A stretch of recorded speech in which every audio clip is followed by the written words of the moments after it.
Hi guys. So the way most people play jazz is by learning to play the chords and the melody of a song and then learning to improvise over that same chord progression. This is the typical approach to jazz. So we have a given chord progression and we spontaneously create a melody over the top of it. But as a pianist, you control both the harmony, usually in your left hand, and the melody in your right hand. So really, there's no reason for you to stick to a given predetermined chord progression. You could spontaneously create both the chords and the melody so that you're improvising the entire song. Now, this is sometimes called playing from nothing. And the jazz pianist that comes to mind when we talk about playing from nothing is, of course, Keith Jarrett, who very often improvised entire hour-long concerts from nothing. He would just sit down at the piano with nothing prepared and play and improvise for an hour. Now, this is quite an underrated skill for a pianist, in my opinion.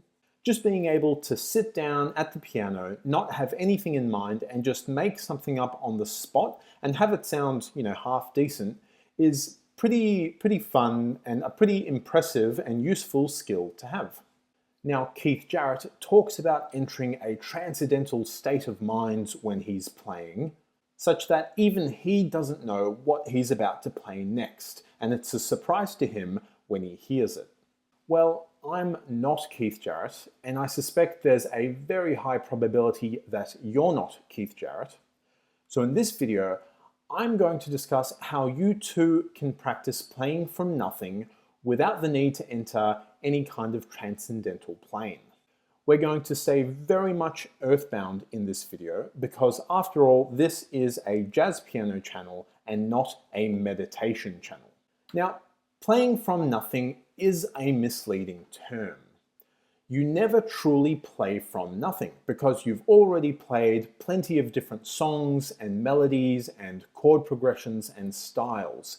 And all of those things that you've played in the past are in your fingers and can be drawn upon when you're playing from nothing. This is very similar to just plain old regular improvisation, where you're creating a spontaneous melody, but you've already practiced playing the chords, the melody, the key, the scale, and everything else that is a feature of that song. And your solo is informed by all of those things.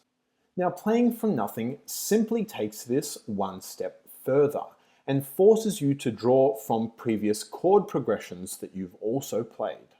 So in order to just be able to sit down at the piano and spontaneously play something that sounds half decent, we will need to practice a few separate elements and then follow a few general rules. Now, first, you really want to spend a lot of time practicing to play and improvise over lots of different but simple and nice sounding chord progressions in different keys. Now, I prefer 2- and 4-note diatonic chord progressions because they are quite simple to play and remember, and they almost necessarily sound really nice and pleasant. Now, our goal here is not to learn and create some kind of amazingly complex chord progression, but rather it's to learn little simple chord progressions that sound good on their own, that we can then spontaneously add together and combine into a larger chord progression, song, and performance, and still have it sound nice. Now, a good place to start is what I've listed up here in the picture-in-picture. It shows you 5 major and 5 minor chord progressions that are simple and sound really, really nice, and 5 major and minor keys that aren't too hard, but they will give you enough variety in your playing when you change keys, for example, and a number of melodic improvisation ideas that you can employ when you're improvising the melody over these chord progressions. For example, let's take a 1-6-4-5 in D minor.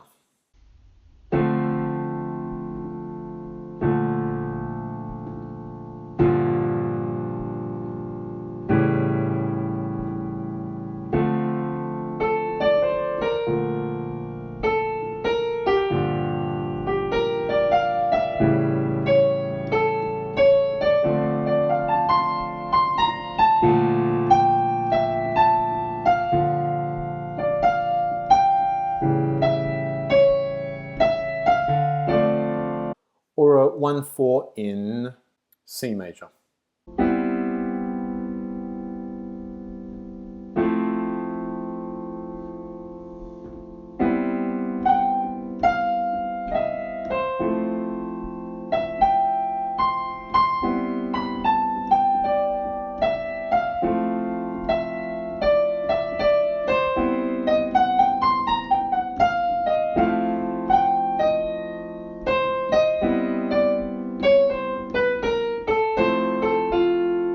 Now, of course, if you're playing in a particular key, you can essentially use any of the chords from that key at random, and it will still sound okay because you're just in a single key. It's all diatonic.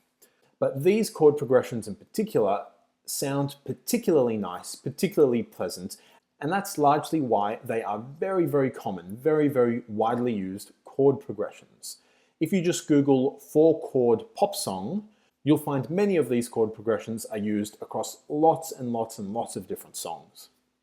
And so if you learn to play all of these chord progressions in all of these keys using all of these improvisation ideas, melodic ideas, you're 90% of the way to being able to play from nothing. Because essentially when we're going to be playing from nothing, we're just going to take some combination of these chord progressions and the melodic improvisation ideas and just combine them, spontaneously without thinking too far ahead, knowing that all of these sound good individually, independently. Therefore, if you combine them properly, which I'll get to in a minute, they're going to sound nice as well. But there are, of course, a few rules that you should follow to make this spontaneous playing from nothing improvisation sound a bit more interesting and sophisticated. Now, your left hand is in charge of playing the chords. And so when you first begin your playing from nothing improvisation, you want to take one of these chord progressions at random and start repeating it. But you don't just want to play the triad and the seventh chords, on beat 1 and hold it for the full bar. That gets really boring. Instead, we want to create some kind of pattern with the chord and then continuously repeat that same pattern through the entire chord progression and through all the repeats. So we're essentially creating some kind of an ostinato or a vamp with our chords. That could be some kind of rhythmic pattern or an arpeggio that you hold, or some kind of broken chord idea. It doesn't really matter as long as it's a pattern that outlines the chord, highlights the chord that you establish and then repeat through the entire progression. You also want to use a steady tempo. So if we take the 1-6-5-4 in D minor again, a simple pattern could just be arpeggiating each chord up.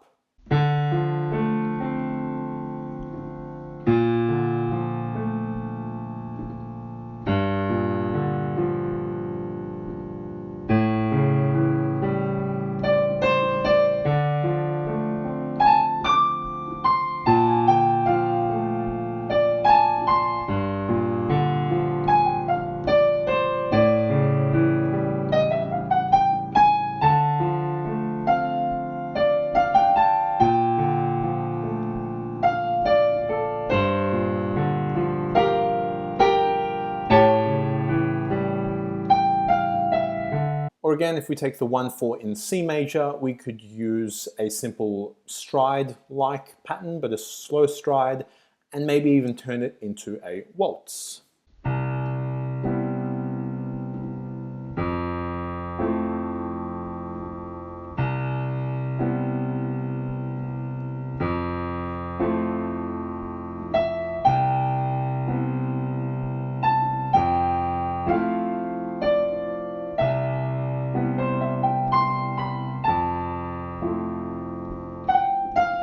And actually that pattern is taken directly from Satie's Gymnopédie.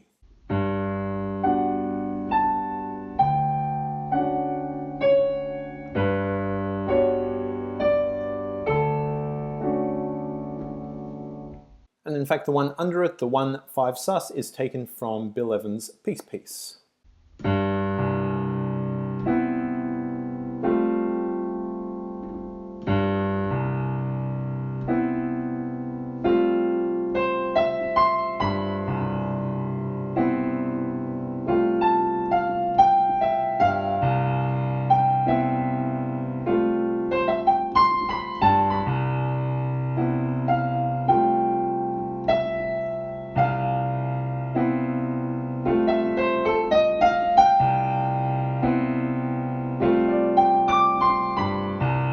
Right, all those are good ideas for interesting patterns in the left hand, while the right hand is using all those different melodic ideas.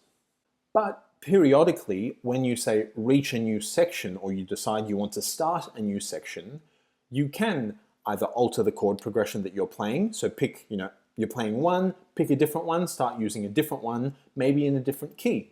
You might even want to change to a new chord progression in the middle of an existing chord progression to really vary things up so that your song isn't clearly built in 4-bar chunks. Again, when you want to start a new section, you could vary the pattern that your left hand is using to play the chords, or introduce a break. That's also a really nice technique. So you're playing that repeating pattern, and then for 1 bar, usually the last bar, stop. Just play maybe the root note of the chord and then silence for the rest of the bar. Also very effective.